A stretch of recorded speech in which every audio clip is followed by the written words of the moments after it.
Bonjour à tous, sur vos 94 pour Fort Hexagone, nous allons voir la paire Euro-USD du 10 au 14 janvier 2010. Bien. Voilà, nous avons donc ici le trend channel des 5 jours précédents, donc de la période hebdomadaire précédente.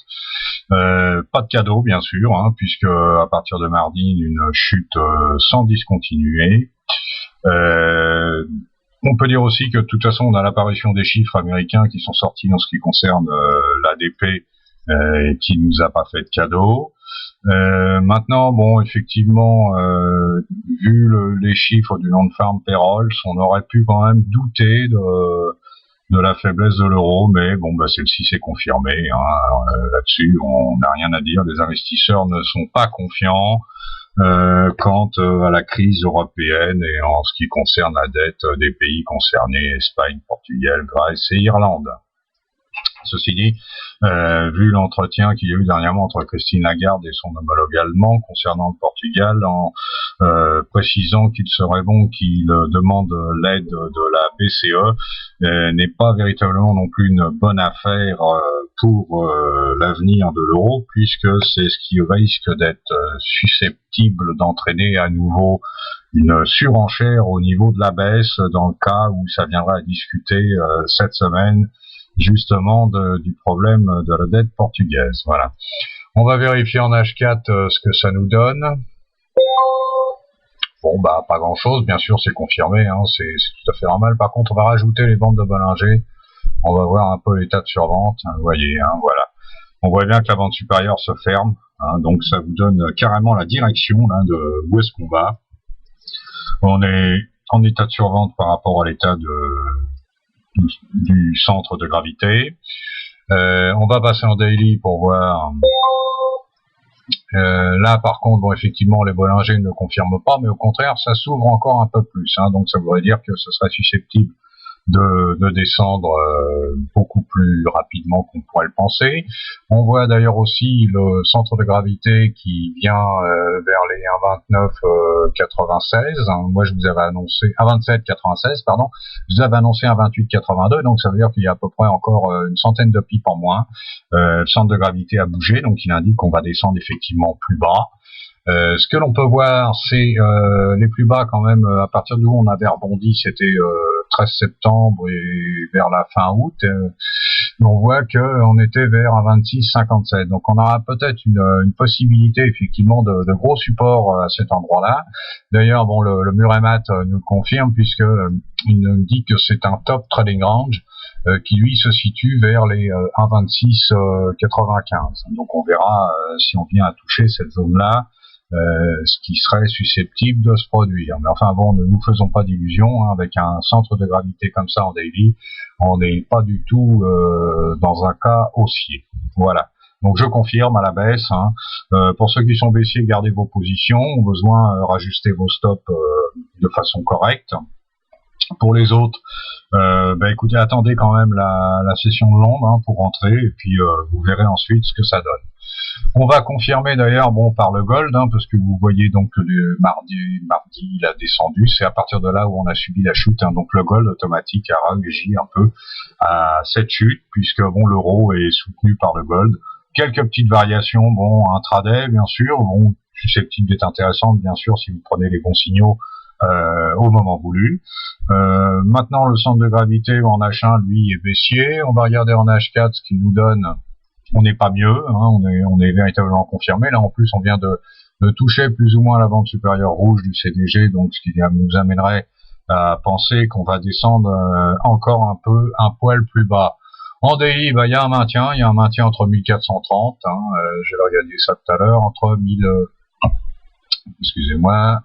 à peu près 1424 et le plus bas là qu'on a touché dernièrement, 1357. Donc tant on risque de rester cloisonné effectivement pendant un certain temps dans cette zone-là. Je pense pas que l'or aille quand même descendre plus bas. Donc ce qui impliquerait aussi qu'il va peut-être soutenir l'euro. Donc faudra se méfier et le surveiller.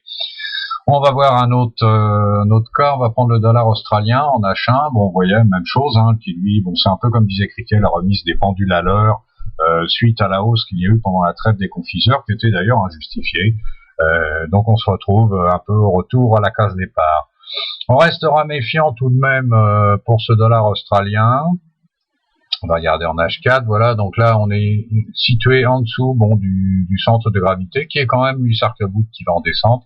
On va vérifier en daily aussi. Voilà, c'est confirmé aussi en daily, hein, donc on est un poil au-dessus, là, donc devrait descendre aussi.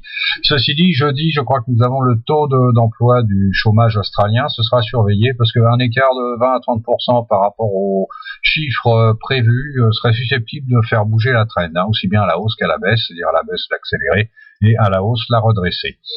Voilà, en ce qui concerne l'USD-CHF, bon bah effectivement, on est haussier, on a été descendu sur des cours allant à 0,93, qui était absolument, moi ça me laissait perplexe, hein, quand on voit l'économie américaine et suisse, la superficie des pays, les productions, ça me laissait un peu perplexe et pantois. Donc là c'est un peu normal que l'on remonte.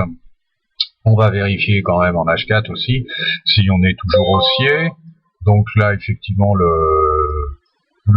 CDG nous indique qu'on est haussier en H4 et il nous indique aussi très légèrement que nous le sommes en daily. Donc là on est confirmé quand même sur on va revenir en H1. Il nous indique effectivement une baisse en H1, mais je pense que de toute façon on va prendre le daily et le H4, hein, et on choisira un point d'entrée au pire en jouant la hausse sur le USD CHF. Voilà. USD Japan, c'est tout ou rien, hein, ça dépend en intraday, c'est-à-dire, vous voyez, un jour ça monte, un jour ça descend, un coup c'est sous-évalué, un coup c'est surévalué, on ne sait pas trop. Bon, il y a quand même une tentative de redressement, puisque là on avait touché un peu les plus bas à 0,79. Donc on voit que le dernier plus bas, lui, par rapport au zigzag, se situe quand même au-dessus. Donc on a tout de même une tendance de redressement par rapport au yen, qui lui, ceci dit, reste tout de même assez fort. Hein. Donc on restera méfiant sur le SD Japan, à jouer uniquement sur les events et dans le cas où ils sont en faveur du dollar. Voilà, une autre paire que je vous disais qui était donc intéressante, l'USD CAD, qui lui, effectivement, a eu son plus bas là à 0,9887, il me semble. Quelque chose comme ça. Donc, il est intéressant, comme je vous ai dit, à vous acheter sur le support pour aller chercher ensuite le support suivant, etc.